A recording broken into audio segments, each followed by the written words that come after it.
All right, welcome everyone. We are delighted to have Patralekha Chatterjee here today to take us through this question: is COVID-19 overshadowing India's child malnutrition crisis?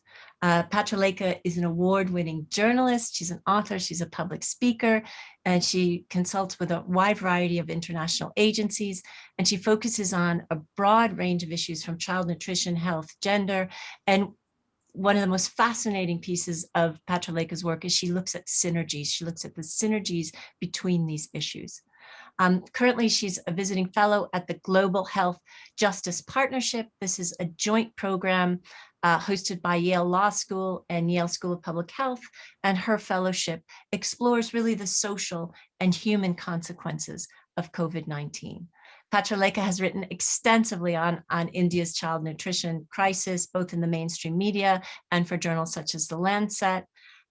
Since the onset of the pandemic, she's been focused really on this, how this humanitarian crisis has been unfolding in India. And today she's going to share her analysis and insights of the Indian government's 5th National Health Survey and how the pandemic is impacting this already fragile state of child nutrition in India. Patralekha, we are delighted to welcome you to this webinar. The floor is yours. Thank you so much for having me. And I'm equally delighted to be, addressing all of you, those so far. Before I start my presentation, I wanted to just share, the overshadowing, why COVID is probably overshadowing the child nutrition story. And this is because, like today, as we speak, more than 4,500 people have died in India just in the last 24 hours, due to COVID. And these are the officially registered deaths. And we've been, it's the last few weeks, actually more than weeks, it's been really terrible. I've known people whom I personally known. So death is just not a statistic. I can put faces to it. My neighbors, my friends, people whom I've known very well. So at one level, you can see why, there have been people pleading for oxygen, how a topic like malnutrition can get drowned out. So I'll be sharing with you, some of my insights, over on this issue. Alessia, can we start the presentation? Sure.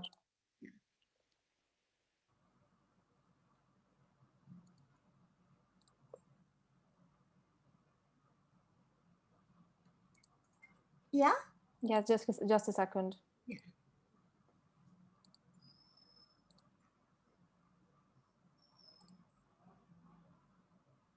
Right. So is COVID-19 overshadowing India's child malnutrition crisis? The next slide. Okay, this is a woman. Actually, I interviewed her in February this year, and she was I've hidden her name, a real name, because of a larger story. She owes money to people. So basically, this is like getting you straight into what it was even as recently as February 2021. She's saying before the lockdown and Corona, she's talking about last year's lockdown. We had a nationwide lockdown, March to April, where everything shut down. She could afford to eat rice, chapati, that's 11 bread, eggs, milk, etc. Now there's little work and no money, and she can't offer milk and fruits to her children. We only eat potatoes and chapati. I force my kids to eat this, no choice. And I shared this with you. This is a slum dweller, Lal Gumbad Basti, because this is somebody living in Delhi. Delhi is the national capital of India. And, it's not among the poor, and she's not among the poorest of the poor. So this is her situation. Okay, next slide. Next slide. Yeah. Now this is actually she and her friend, and you can see, this is, so the Delhi Rozi Roti Adhikar Abhiyan, this is a network of groups and individuals. We have something called the National Right to Food Campaign. and they have various chapters across India. So this is in Delhi. They're active in this slum, and actually I visited this slum with one of their volunteers. It's been highlighting acute hunger among the working poor and marginalized communities. Is India's national capital in the wake of the COVID-19. So these are people like this lady. The reason why I actually hid her name is because she has been hopping from place to place because she can't afford to pay rent. So there's, she even sold off her phone. And at one of the areas, when you have little money, her husband's out of work. She used to work as a domestic worker, but now Delhi's back again in lockdown. Nobody really hires domestic helpers, and nobody wants anybody else to come into the house. So there's a little, and where, when you have very little money, food is expensive. The food is one of the places where, it gets cut. Next slide. Yeah. So this is before we go on to the malnutrition story, just to give you a picture. This is the dead, as you see, is as of this morning. And this is the official registration. There's been a lot of stories and reports about uncertainties with the official COVID-19 data. We are right now into the second wave, and it's a very, very vitriolic wave. As I said, I personally lost many people I know across the it's across the country. And what's most worrying is that now the virus is moving into the countryside, where incidentally, the vast majority of Indians live. That's more than 65% of a 1.3 billion people, and where the health infrastructure in most states is much weaker, and the testing, is lower. And the thing to remember about India is that any national level statistic can be extremely misleading, because it's huge. It's really a continent with huge diversity, so whatever data, whatever one is talking about, a pan-India figure could really mask, massive, it doesn't really tell you very much. There are not only differences between regions and states, but even between districts in the same state, and of course between city and villages. Next slide, please. Yeah. So the story of child malnutrition is something which I've been writing on for more than 20 years, is getting muted and amid the flood of COVID-19 data and images of death and disease. And as I was telling you, not only are we having a huge number of deaths, there's also been, if you go onto Twitter and, you just say, check oxygen, you'll see people going to social media and begging perfect strangers for help, with the oxygen cylinder or ventilator or intensive care bed. There's a shortage. We remember we're 1.3 billion people, and there's a massive shortage of everything. And this is also, and the people, of course, who are on social media are relatively the better off sections with, connectivity and a smartphone and, probably in the cities. And what is really worrying is that now when the virus moves into the villages, we may not. So the graphic we've had in recent times, images of people being burnt, in the most majority communities, Hindu, and they burn our bodies in crematoriums. There's a shortage of wood, etc. So you can see why these images, from a news perspective, from a mass media, mainstream media perspective, why these images would, be overpowering. And of course they are overpowering. People are losing their loved ones, and why something like malnutrition can easily get edged out. But why are we talking about this? And why does child malnutrition matter? Just some brief, insight. Because it plays a pivotal role in a child's development. First 100,000 days, as we know, of pure nutrition, it can cause irreversible damage to a child's growing brain.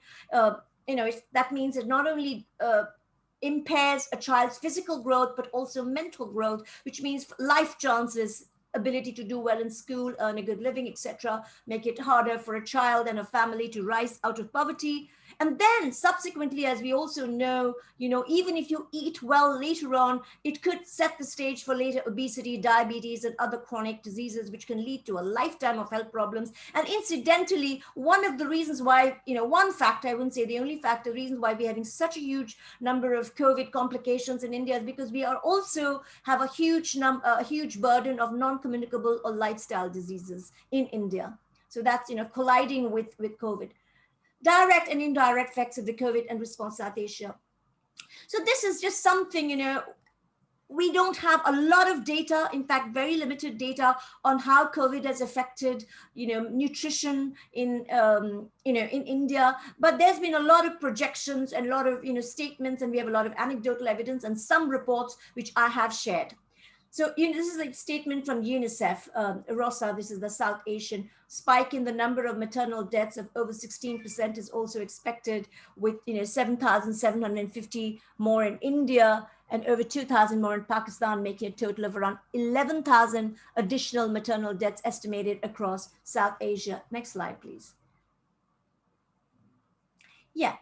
So this is actually a report which is one of the few reports we have. It's called Impact of COVID-19 on Child Nutrition in India. What are the budgetary implications? It is jointly being made by Center for Budget and Governance Accountability and Child Rights, and this is two nonprofits. And these are just some of the things, I've just pulled out. And of course, I've quoted it in greater length in the rest of my presentation. Investing in nutrition is the key to secure a country's future generation, especially in a country like India, where dominantly our population, more than, the vast majority, it's a young country, unlike say Europe or most Western countries, the population is not an aged population. And so our future really depends on our children. And if you don't invest in nutrition, if you let this child undernutrition story continue, then your future can be derailed. And as I will tell you subsequently, the child nutrition story the malnutrition story didn't begin with the pandemic. It's a legacy challenge. It's an old problem.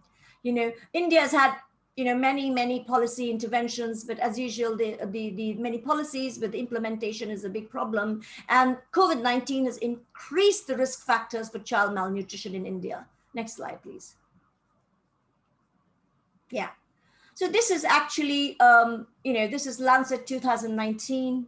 And then I go on to the recently released National Family Health Survey 5, which is it's an official survey, which is the latest 2019-20, which shows that in some states, the prevalence of malnutrition among children has increased. Right now, we have only the phase 1 data from the NFHS 5, which is 22 states and union territories. That's 17 states and the rest is union territories.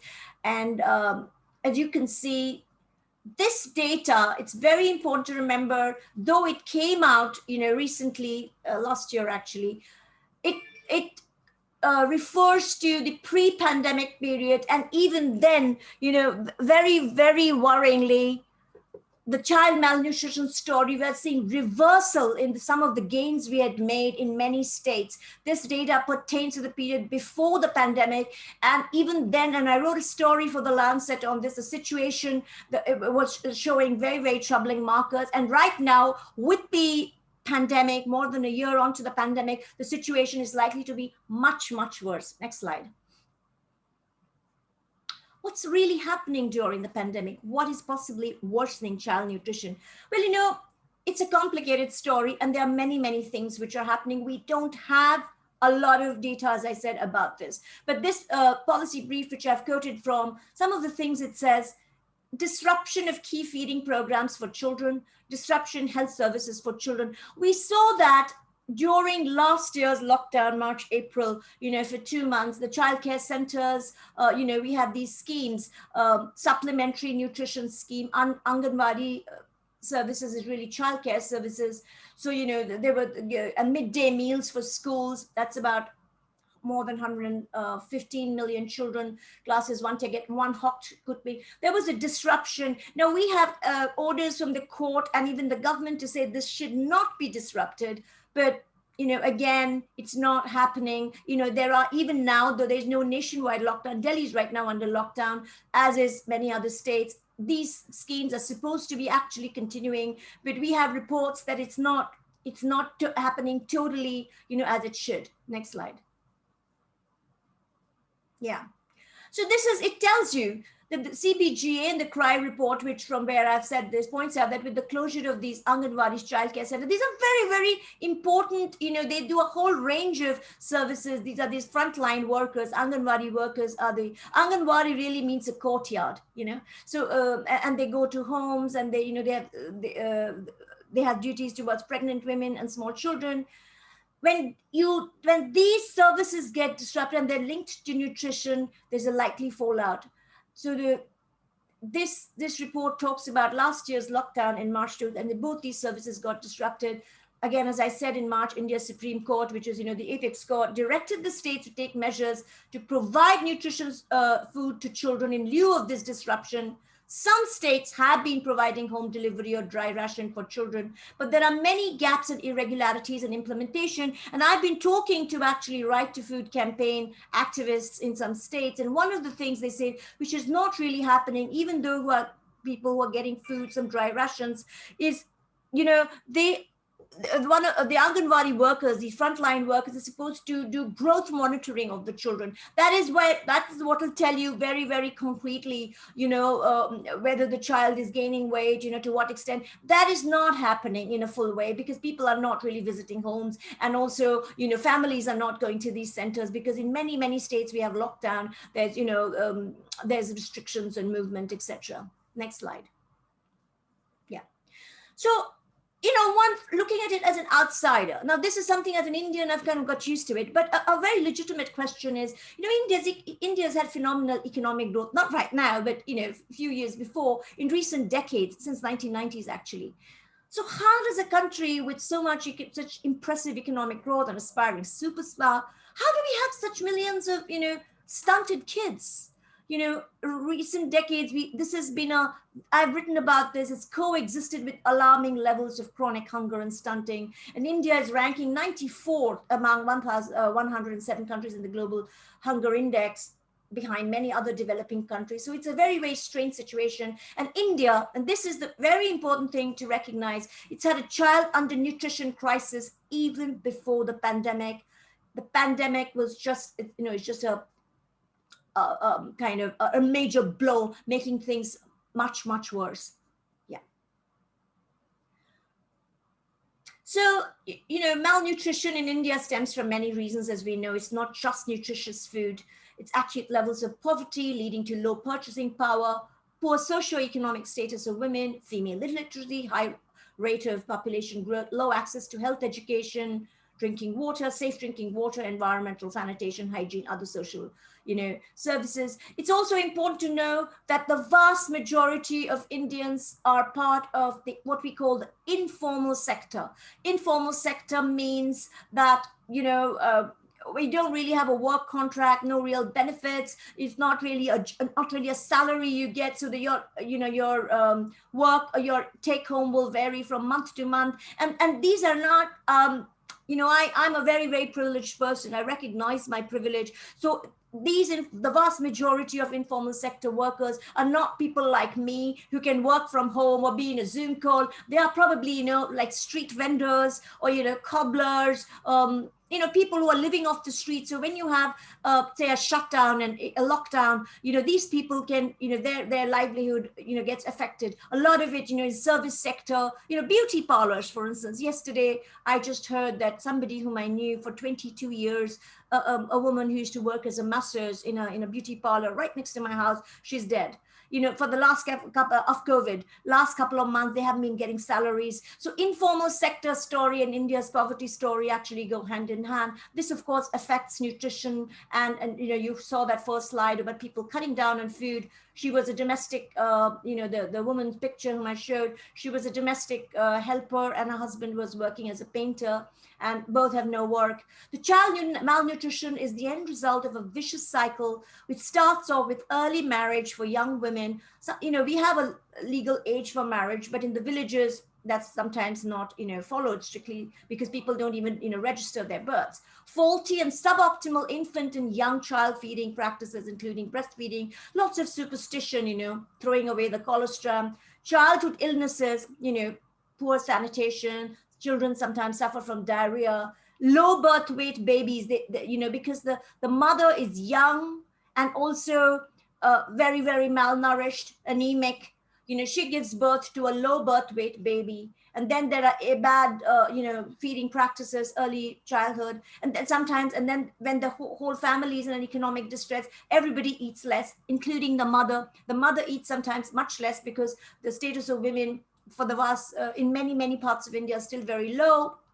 Don't go by examples of, metropolitan Indians or, global Indians. The vast majority is still in a very, very poor shape. So you can see, how they all these sort of, weaving together and affects the nutrition to child and the nutrition crisis. The next slide, please.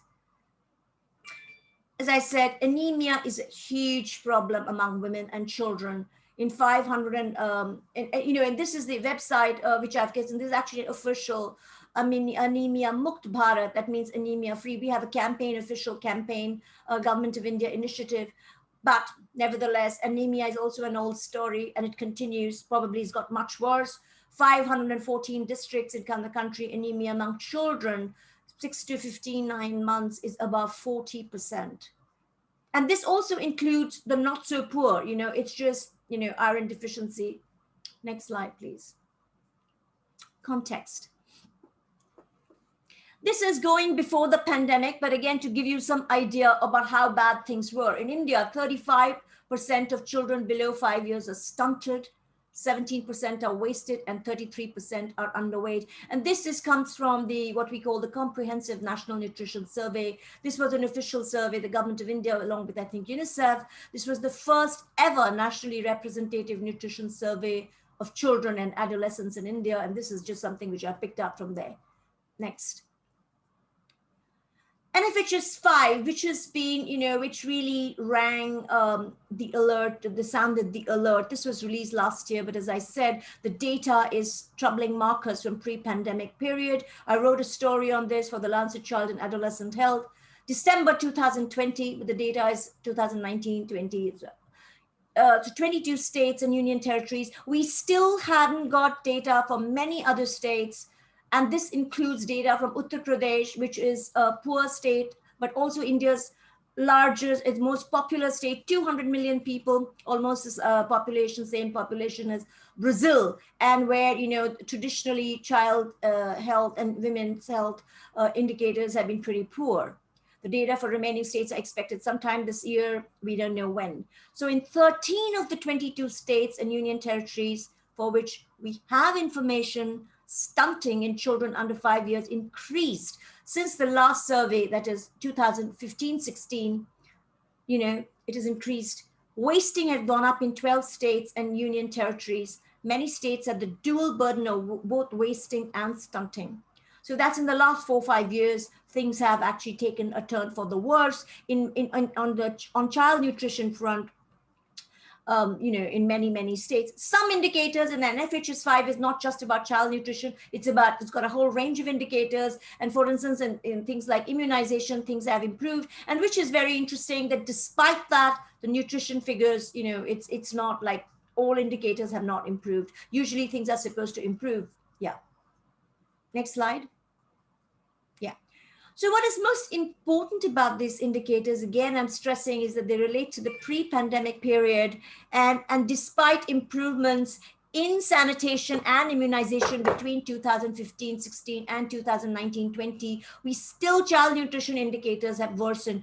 And what is interesting is also that the under 5 and infant mortality rates had gone down in 18 states and union territories for which we have, data. But in 16 states out of this, there has been a rise in underweight and severely wasted under 5 children. The slide back in nutrition are taking place in the relatively developed and backward poor states. And this is important to recognize because, as I said right in the beginning of my talk, that India is a very, very diverse place. And, you cannot say something like pan-Indian indicator doesn't tell you anything. But this slide back in nutrition is happening not just in poor states, but also in relatively better off states. Important to stress India's huge diversity and that differences exist not only between states, but between districts in the same state and between villages and cities. Yeah. So for legitimate question, why did India see this reversal in gains in child malnutrition even before the pandemic started? We don't have a full answer. A lot of the experts I've been speaking to, they say they're looking for more data, more granular data. But it is important to know, it's the old debate about causation and correlation, but it's important to know what all has been happening in the last 4 or 5 years. Firstly, there were macro level economic shocks. the famous 2016 demonetization, which if you Google it, you'll know what it is. I mean, currency, the cash sector, a lot of notes were sort of overnight they became worthless, and the informal sector, was the worst affected. Weaker social protection and endemic structural issues, all of this happening together. And even after 2016, which I said, after the demonetization, the informal sector was hit, and many of them have not still been able to really, bounce back fully, because this was the cash economy which was hit the most. And a lot of India's the informal sector really works on cash. And then came the pandemic. So you can see what's happening. One thing is clear is that there's lack of, we don't have social protection. We don't, like, if you don't have a job, that's it, you're on the street. Or if you have, not people don't have like a definite amount of money they will get irrespective of where they're working. So there's really very little cushion during times of economic distress, an extremely important issue in a country where the vast majority work in the informal sector. This is extremely important to know. And this is in cities and in villages, Yeah, next slide.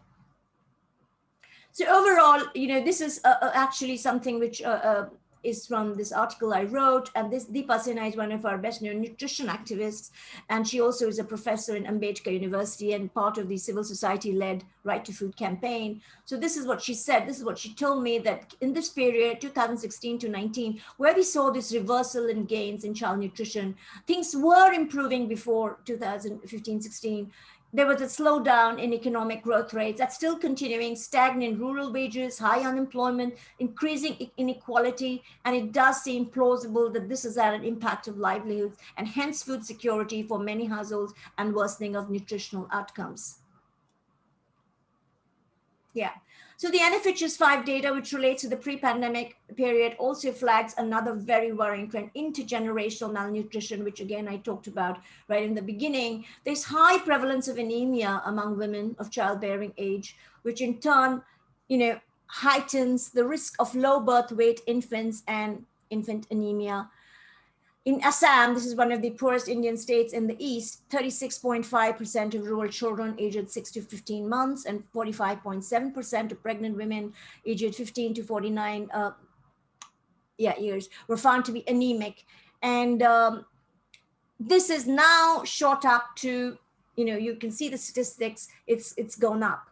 So the state was improving on many key nutritional indicators, including anemia in children and pregnant women, but it started, worsening. What leaps out from the early NFHS 5 data early, because we don't have data for all the states, we are still waiting for it, including data from states like a state like Uttar Pradesh. It's in India's most populous state, 200 million people, is that anemia has been worsening and the malnutrition, even in the traditionally better performing states in human development.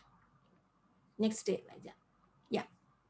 So in fact, this piece that I wrote for Lancet Child and Adolescent Health, which appeared early this year, but which focused on NFHS 5 data, is that it concluded by saying that, the big worry is the impact of the pandemic on an already state of child nutrition. This is the COVID's impact, and the troubling data from the NFHS is a wake-up call. Ignoring the deepening child malnutrition crisis will further erode the country's human capital. So it's actually the nutrition story, the child undernutrition story in India. The crisis is not really just about children or not just about poor people. It is about India. It's about India's future. It's a extremely, I would say, one of the most important issues facing the country. Next slide. So to give you, context, expanding on the context, the malnutrition levels in India have, always been high, with some improvement seen in the last 10 to 15 years following Supreme Court interventions, where we had universalized school meals and supplementary nutrition through the ICDS and expanded public distribution things. These interventions were further strengthened through the National Food Security Act, which came in only in 2013, and which guarantees 5 kilos of cereals per person per month at highly subsidized prices.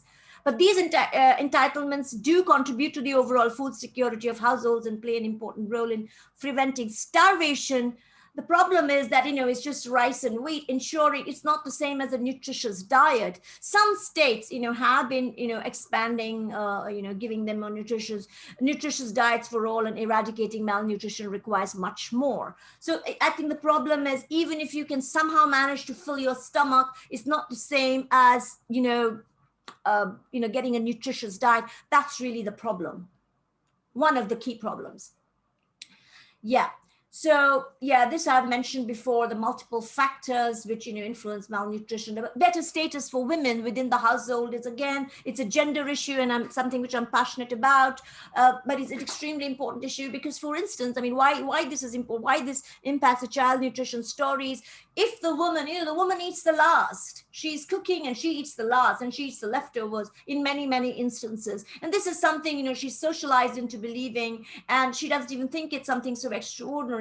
So when there is economic distress and when there's less food for everybody, there's even lesser food for the women. And in fact, there are many surveys and many reports which I was, reading, and maybe I could get into it, during the Q&A session, that, the actually women are saying that, they're in telephonic surveys, they've said that, they're cutting down on food for themselves. Yeah, next slide.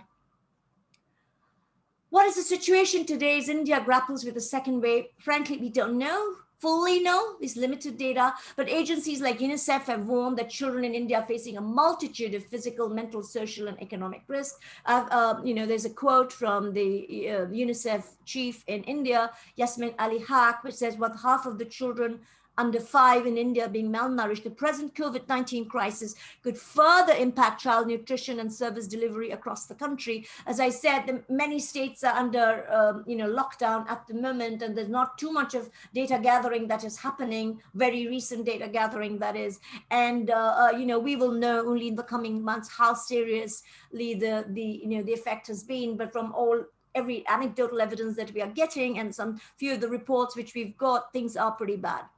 Yeah, so UNICEF official, can you just go back to the last slide? This last slide, yeah. So UNICEF official I spoke to in the central Indian state of Chhattisgarh says, COVID is a health crisis, it may turn into a child rights crisis, but children are not the face of the pandemic, but the risk being its biggest victims. Yeah. Yeah. So these are some of the indications we've got. This is a report which is, it's not about child nutrition, but you can pick up stuff from here. This report was, it's the State of Working India 2021 report by Azim Premji University, which is one of our private universities, very well known. It's a new university, and this came out this year, this month, and many. They're talking about, the pandemic has further increased informality, this is what I was telling you.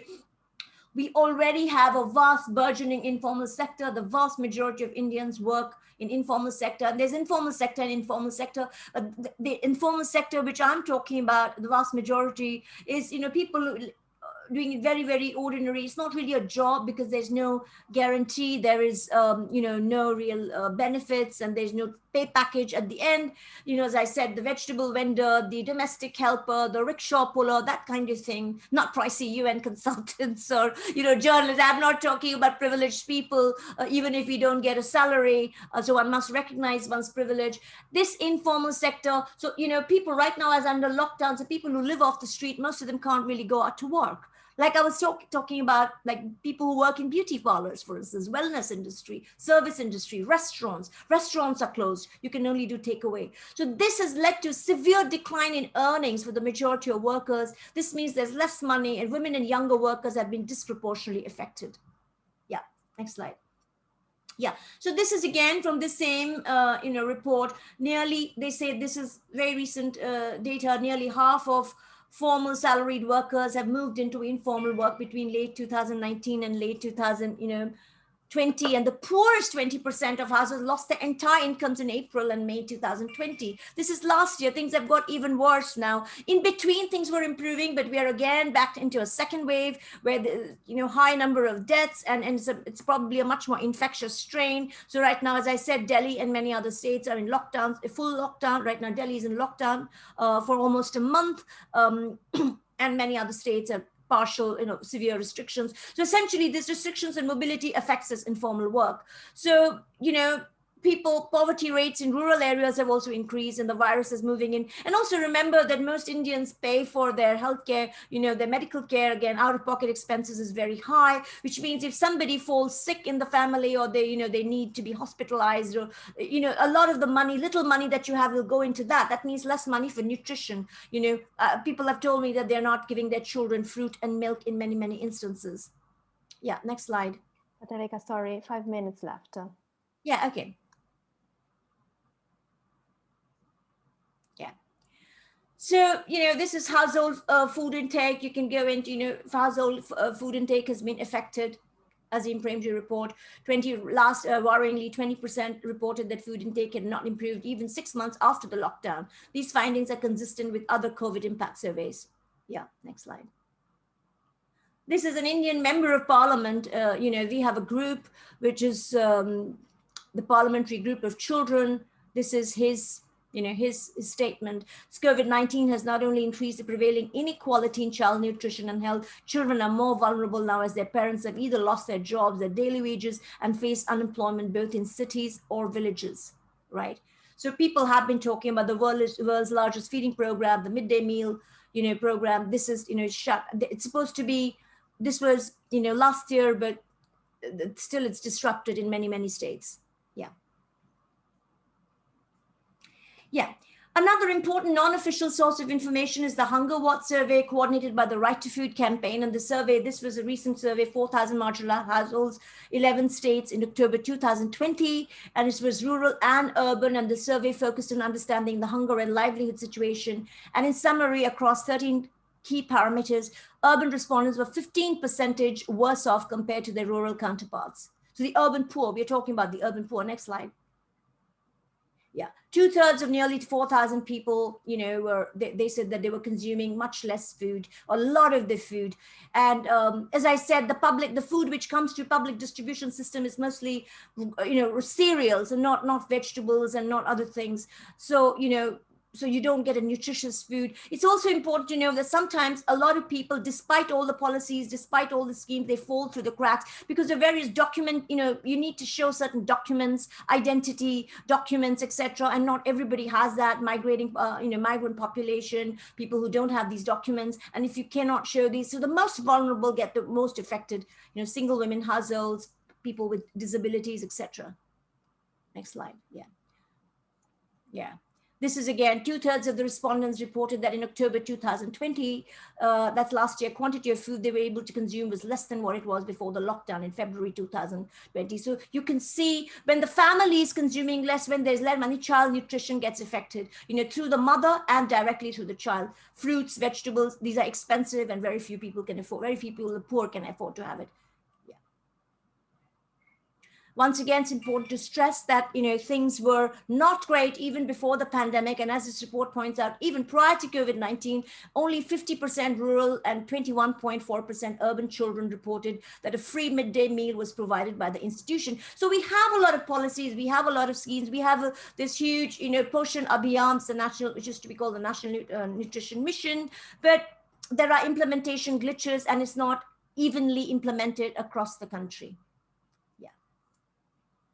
So these are some of the recommendations. What a lot of Hunger Watchers surveys, which has been quoted in my talk, is again a non-government. They're talking about a universal public distribution system, which provides every individual with a certain amount of grain, pulses, and cooking oil for at least the next 6 months. Nutritious hot cooked meal, including eggs, through these, Anganwadi centers and school midday meals. Schools are closed at the moment, so it's dry take-home rations. Because what happens with the dry take-home rations sometimes is that the whole family eats it, even though in the midday meals, even though it was actually meant for just the child.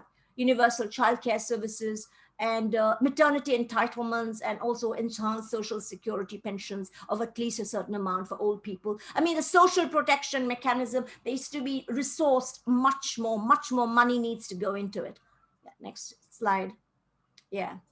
The center must allocate resources for additional supplementary nutrition or booster meal for children from vulnerable communities.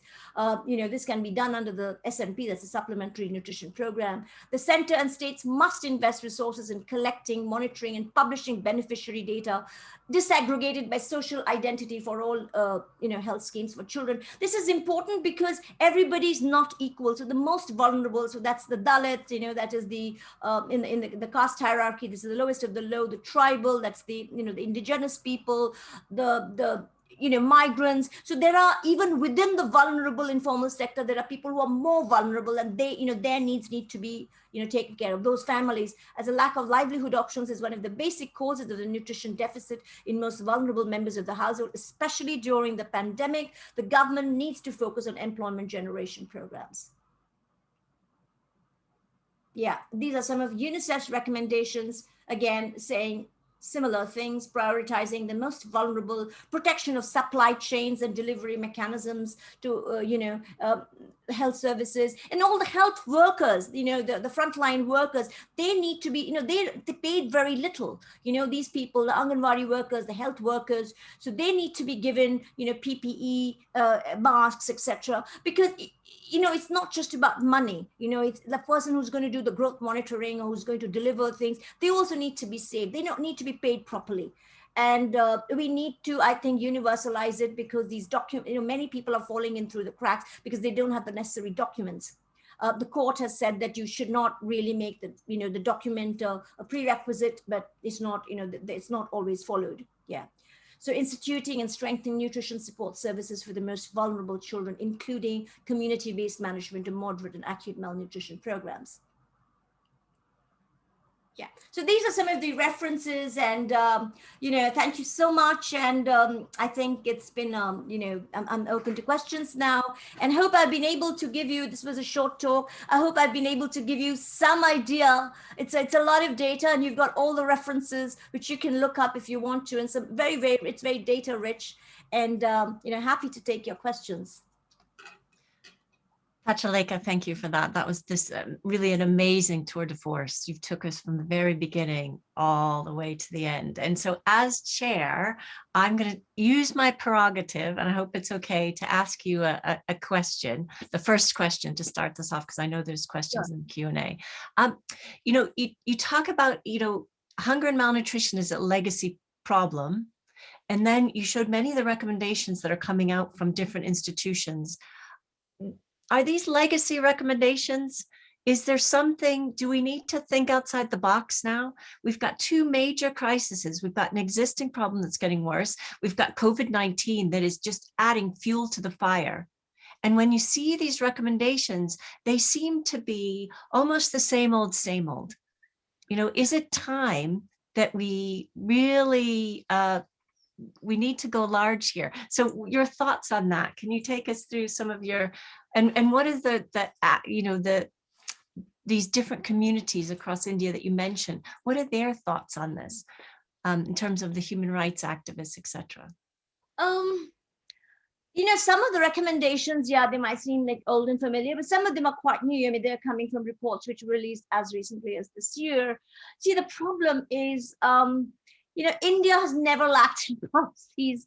I mean, even if I say, I think we are among some of the smartest people in the world, but the problem is implementation. And the problem is it's not even a all India problem. It's some states are doing better, like states like Kerala in the south, typically Tamil Nadu, Kerala typically does better, in human development. The north typically doesn't do. So, yes, I think some of these recommendations may sound old and familiar, but it's because, these haven't been fixed. We keep talking about it. And as I tell you, if I can bring in, me as a journalist, as I said, I'm not an academic, I'm a journalist. Issues like health, nutrition, gender, these are considered, even in the newsroom, as soft beats. These are not like NFHS 5 made big news, but this is because it's a national survey. Yes, if you actually drop down dead, it would make news. But malnutrition, it's invisible. So it's also the way the society, so sometimes, yes, we definitely need out of the box recommendations, but some of these old things need to be, drilled in, that though, some of us, as I said, and I think it's important to recognize one's privilege, and I definitely belong to a relatively privileged section of the society, that just because some of us have done well in recent years doesn't mean whole of India is doing well, or that there's no problems anymore. So some of these really, obvious problems, that people don't even have the basics, low birth weight children, not access to nutrition, cutting down on, I mean, this is, even other developing countries are doing better. And, I remember I was in a refugee camp, a Sri Lankan Tamil refugee camp, many months, years ago. And I remember something which a woman had told me. I'll never forget that. She said to me, anybody can do anything if they've got lots of money, but the real issue is, what do you do when you have very little money? And she said, if I had just had 10 rupees, I would spend it on eggs and an exercise book for my children. And that to me kind of wrapped up a lot of issues. So I think it's also about prioritizing. Children are our future. They are India's human capital. It's all even an economic issue, So yeah, I think we need out of the box, but we also need to address some of these old problems because they haven't been fixed. Thank you for that. So if we go to the Q&A, we've got our first question from Francis. So Francis, I'm going to read your question out.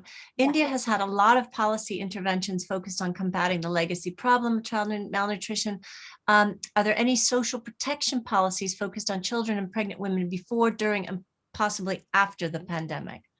And you touched on this, I think, in your presentation. Yes, we have, there are some national level social protection schemes which have come in. But I think what is happening is that, the implementation, and we don't even know to what extent they're being implemented. But I think what the activists, what many people are saying, that, in a country like India, we have also millions and millions of people who are unlettered.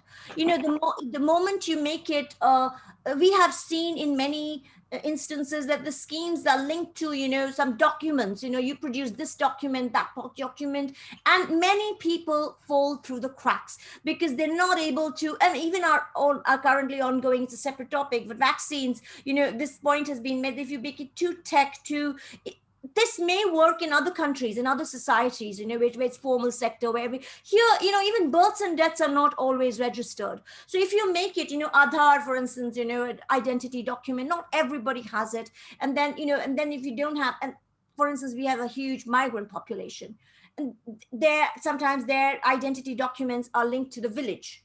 Now, if you don't, if you go somewhere to be able to access the schemes are being put in place. I don't think there should be any caveats. Sometimes the caveats are there. Like there is a for maternity entitlement, which says only for the first child you get this. So there's been, people like economists like Jean Drèze have been saying that it shouldn't be, all these conditions shouldn't be there, because children need nutrition, not just children belonging to, X category or Y category. Everybody leads, who needs it. So I think that point of universalization of these social protection schemes. And yes, we don't have an unlimited amount of money. We are not Norway or Sweden, but I think this is the priority, because I really believe if we don't get this right, we're not going to get anything right. Everything is premised on your human capital. Nutrition is, we link to the first 1,000 days. So this is the very base. Every country that you look at, which is doing well, East Asia, which have done well, they've focused on human development. That is the secret to even doing well economically. So I don't think there's any economic argument against not investing in, enough in nutrition. Thank you for that. All right, we've got another Q&A from Raja Lakshmi Nair. In Maharashtra, we've seen a stagnation in childhood stunting. Also, the triple burden of malnutrition prominent in urban areas, increasing levels of child obesity in urban areas. How do we ensure children have access to quality CF and feeding? Well, there are two things. One is, of course, the lack of money. You can keep giving people all the wonderful things they could eat, but if there's no money And if their parents don't have jobs, and many of them children, even though again it's illegal, they're being pushed into, child labor. We've even heard of trafficking. Then there's a big problem. So you need the overall monetary social protection. The other is also information. There are all these superstitions about don't eat this, don't eat that. So I think there's a lot of nutrition literacy which is needed. For instance, early breastfeeding, don't throw the colostrum away. I think we need to, I did a monograph for UNICEF many years ago on saving newborn lives. India, by the way, leads in the largest number of newborn deaths. And I was shocked to see even middle-class educated women did not know how to breastfeed their children correctly. This is also an important part of the nutrition story. They were throwing away the colostrum and stuff like that. So I think it's important to stress this, it's the awareness plus the monetary bit. I mean, you need both, just information without money is not going to help, and money without information is also not going to help. But the obesity that you talk about, this is a very worrying thing, and I've actually written on this. I was in Dharavi slum in Mumbai, largest slum in Asia, where I saw that even people who have no money are buying these junk food. There's been a miniaturization of junk food. So if people have no money, they're buying these little sachets, and they're filling the sugary stuff. So the children, their mothers think they're doing them a favor. They're getting weaned on, these little dollops of basically just sugar. And once they get to that, they don't want to have anything else. They don't want to have fruit, even if they can afford it. So I think an important, and yes, of course, that's the industry, the food industry. And of course, this is I think there was a book written called Fast Food Nation. In the United States, you see this obesity crisis, in Mexico, in many developed countries. But interestingly, in India, even though we have the issue of undernutrition, we also have the FHS 5. If you go into that, there is one matrix called obesity. That's also happening. And this is going to lead to a huge, non-communicable disease epidemic, I think, in the coming years. It's already happening. Okay, thank you for that. We also have a question from Shireen John. What can we do in our communities to ensure the issue of food poverty and poor nutrition globally remains on the political agenda? Sorry, I didn't quite understand that question. Are you saying that we should make this into a global issue? It is a global issue already. But yes, you need to, unless something is discussed. So yeah, one of the biggest challenges as a journalist has been to I have a column which focuses on development. It's called Dev 360. In fact, I'm going to be writing one this tonight, not on nutrition though. So I think the important thing is to put it on the table, and mass media, of course, is an important, I think, way of platforming these issues, to put it on the table to get discussed. But also I think people can blog, and I think it should be raised nationally, locally, and globally, because this is, there's also child poverty in rich countries. So it's not that in every rich country everybody is doing very well. I mean, I've read about in UK as well, there's, for instance, child poverty. In many other Western countries, there are also child poverty. So I think you can, I think there's one can make a common cause of people who are, there are vulnerable sections in every society. It's not just India or any developing countries. There are enough poor people, enough undernourished people. And in many countries, I mean, my first visit to the United States, my biggest culture shock was to see people who were poor and what would be seen as obese. Coming from India at that time, we didn't have such, this obesity problem wasn't there so much in India. I always thought of poor people as, emaciated. And then you suddenly go and see, and that's because food is cheap over there and they're having huge quantities of terrible food.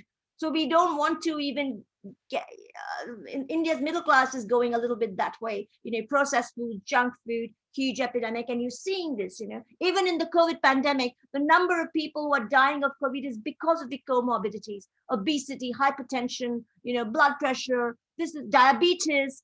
So all this plays, so we have to see the linkages. Which means we cannot afford to work or write or advocate in silos. We have to find allies across the aisle, across, linked issues.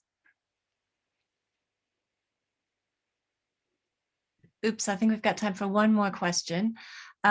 This is coming in on the chat. So the causes of child malnutrition that were studied, that I've studied from this person 20 years back in my college days still persist. How have we improved? With so many programs catering to the nutritional needs of women and children by different government and private organizations for all these years, the scenario remains the same. As per the data that you presented, it's worse now. What's the reason? All the paperwork and much less groundwork. The problem in India is we see pockets. We see, like I said, Kerala, Tamil Nadu, even states like Orissa and Chhattisgarh, which are poor states, have taken good initiatives. But I think it's this lack of focus. I mean, you decide what is your flagship issue and just focus on it. And I think that's the way most countries which are successful, even in an economic sense, have done it. If you have multiple agendas, for instance, one of the most ridiculous battles right now is going on in India is whether you should give eggs to, I mean, not right now, but I'm just saying that, cultural battles, actually, whether you should give eggs to children. There is, the right wing which says, no, it's only vegetarian diet. And then they kind of, vegetarian diet is good, yes, but these are people who really need protein, and who eggs may be cheaper. They cannot get a whole variety of vegetables. And if you, for instance, if you're near the coastal area, you need to eat fish that's easy and cheap. So you can't afford to get distracted by cultural battles, multiple agendas. As I said, when you've got little bit of money left, nutrition, you have to focus. I think implementation glitches, and I think there's this sort of the policy making class inevitably comes from the middle class, the upper middle class. And this could seem like someone else's problems in some other country almost. So maybe it's one of the reasons why, it doesn't get the kind of attention it should. I mean, if it was the policymakers' own children who were stunted or wasted, I think we would have seen a different kind of response. So it's a question of who's making the policy, who's got the loud voice, who's screaming, who's in a position to scream, who's getting heard. So I think in India, it also has stark inequities. And unfortunately, this is getting, in many, many instances exacerbated. And I think the pandemic will make it much worse. Patralekha, you've been absolutely amazing. Thank you for this. I'm going to give you the floor for the final take homes. Tell us what you want us to take home from today's webinar. Well, I mean, this is just a little, just a glimpse. I've not been able to, I did not know, I've been trying to compress a lot of issues. So I think, to me, the image, is, it's really like, I think somebody did ask, India is like aspiring superpower. How does it have stunted kids? And this question, when if say a foreign journalist, or even me, if I'm writing for an international media, and if I put it like that, a lot of people, the reaction would be, oh, you're just peddling, the negative picture. But to me, very frankly speaking, what others think of me or us is much less important than what's actually happening on the ground. So it's not about somebody's portrayal of India rather than what is happening in India. So I think we have to get much more focused. We have to recognize the inequities, the most vulnerable. And as I said, if this is not only a moral argument, but it's also an economic argument in your own self-interest. As we are seeing in the pandemic, just vaccinating a few people is not going to help.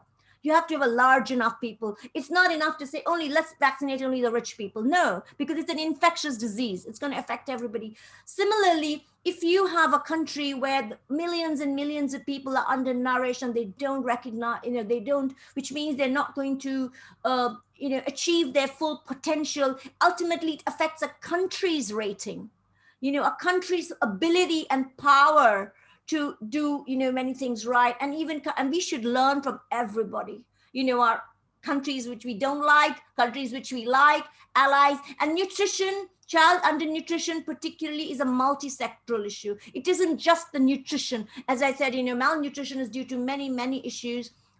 Of course, right now, the economic crisis is a major factor, but also sanitation, water, women's position. This is extremely important. And I think we should walk across the line, have these kind of conversations as we are having now. Thank you so much for having me and, giving me an opportunity to share some of my thoughts. I'd love to hear, my email and my Twitter handle is given there. So please feel free to reach out and, ask me questions, point out if I've gone wrong somewhere, if I've said something by mistake, slipped up. So I think we should have these conversations across countries, across disciplines. And I think it's great for academia and journalists like me to, think loudly and think through and take questions. Thank you so much. Yeah, thank you so much, Patralekha. That's, music to our ears here at the Action Against Stunting Hub and our kind of approach, the whole child approach to stunting. So thank you so much for flagging that. You've been an absolutely brilliant panelist. I want to thank the audience for their time and attention. And as Patralekha says, please reach out to the Action Against Stunting Hub, and we will put her amazing presentation up on the web. So thanks very much. And until next time. All right, take care, everybody. Thank you so much. Thanks for having me.